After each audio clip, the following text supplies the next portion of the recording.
Ano ang Dominant CZ Genetics D102? Ang Dominant CZ Genetics D102 o tinatawag na Dominant Brown ay isang Certified Superior F1 Hybrid na manok na binuo para sa mahusay na produksyon dahil ang parent stock nito ay direktang nagmula sa Czech Republic. Taglay nito ang mataas na kalidad ng genetics na kilala sa tibay at produktibidad. Narito ang tatlong pangunahing katangian nito. High Performance Layer. Bilang isang F1 hybrid, idinisenyo ito para sa mataas na antas ng pangingitlog. Mainam ito para sa mga poultry racer na naghahanap ng consistent at maraming ani ng itlog sa loob ng isang laying cycle.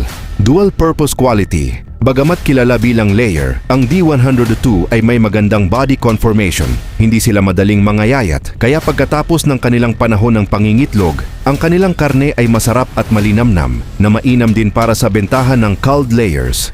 Tibay ng lahi. Dahil sa superior genetics mula sa Europe, ang breed na ito ay matatag at madaling alagaan na angkop sa iba't ibang kondisyon sa pag-aalaga. Sa madaling salita, ang D102 Dominant Brown ay isang all-around na manok, mahusay sa pagbibigay ng itlog at may kalidad din ang karne pagdating ng oras ng pag-harvest.